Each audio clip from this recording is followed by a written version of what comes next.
Lately, I've been getting a lot of compliments on my content, my videos, and my thumbnails, which I'm very excited about. And other YouTubers have asked me like what I do, how I shoot my videos, and like what equipment I use. So in this video, I'm gonna take you behind the scenes and show you exactly what I'm doing and how I'm able to get such good quality videos. Now, obviously, you know I'm a fashion channel. I do vlogs and I do sit down videos. And depending on which I'm doing, I use completely different equipment for each. So about a year ago for my sit down videos, I upgraded to the Sony a7 IV, and it has made a tremendous difference in the quality of my thumbnails and my videos. So when Best Buy reached out to me regarding this camera, I knew it was gonna be a good fit. Now Best Buy is sponsoring this video, so they did send me this camera, but like I said, I was already using it. One thing about this camera I didn't know before shooting this video is that it's actually one of the highest selling models, and for good reason. We're gonna get into that later on in the video, but right now you actually can get it for $200 off, which is the best price this camera has been so far. And I'll have all those details along with the link to this camera in the description box. So I have a series on my channel called What I Wore This Week. You guys love that series, but it's where I just show you 5 outfits and just give you some ideas on where you can wear them. Now, when I shoot that video, I know that I want to get a few different pieces of content out of it. I want to be able to break it down into shorts, reels, stories. I just want to be able to repurpose that content in a lot of different ways. So the way I shoot that video sets me up to be able to do that. Now, when you guys are watching my videos, you're seeing a split screen. On one side, I'm doing the modeling, the try on, and then the other side, I'm talking you through the outfit. So initially, I had one a7 IV, and I would shoot it vertically at first. So that way I could also repurpose my content for Instagram Reels, YouTube Shorts, just any platform that I'll be posting where the content needs to be vertical, I would have the camera set up that way. And so after that, before I could do my talking portion, I would give the memory card to Winston, dump the footage. He would take screenshots of each outfit, send them to me, and then I could use them on my phone as a reference.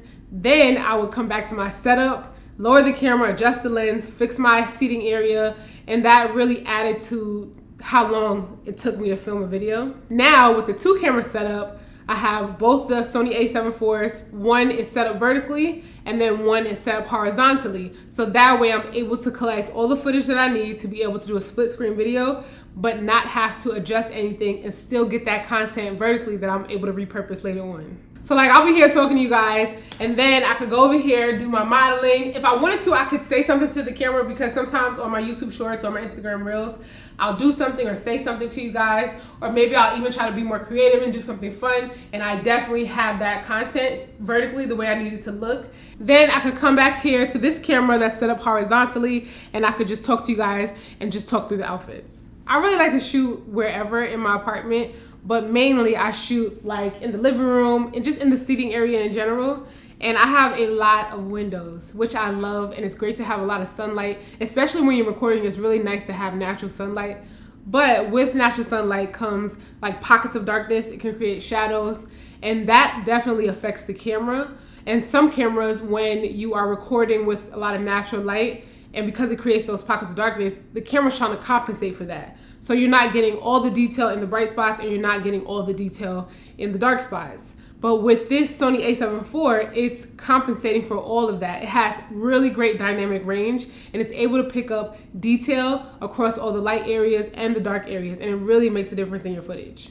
Now, to be able to get all those details in the light and the dark spots, we shoot on SLog. Now, with SLog, it can make your monitor like a little bit gray, and it doesn't show it like exactly the way it looks, which took me like some time to get used to it, because I'm a visual person. I know you guys are visual as well. And I like to, like, when I'm looking at the clip, like looking at myself on the monitor, I like to know that that's exactly what it's gonna look like when I'm done, like when everything is edited. So I had to get used to that. SLog is an advanced feature, but it allows you to have more room during the editing process, like with color grading. It really gives you a wide range to be able to play around with. Honestly, that's the kind of thing they do with movies. So you can shoot movies on this camera. But as far as the color grading and the editing goes, I leave that up to Winston because he edits all my footage. After we finish shooting the video, it's time to take the thumbnail. And we like to do that like directly after we shoot the video. And I've been getting a lot of compliments on my thumbnail, so thank you guys for that. But we would go out and we'll pick a cute location where I can get some really nice like scenery for my photos. And we shoot everything in RAW. Now, shooting in RAW for your photos is similar to shooting in SLog for your videos. It gives you more of a range when you go to edit the photo.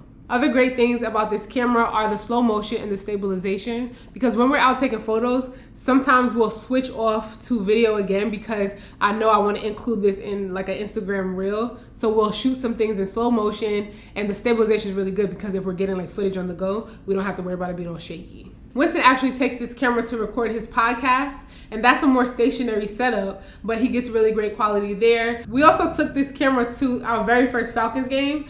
We wanted to shoot things a certain way, and we wanted the footage to look a certain way, and we knew we would be able to get that with this camera.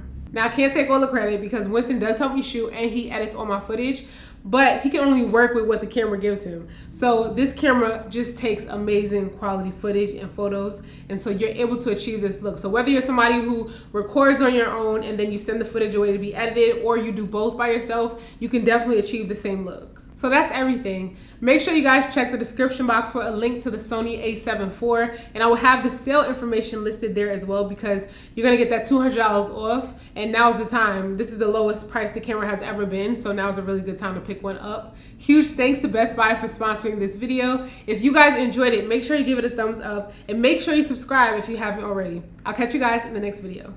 Bye.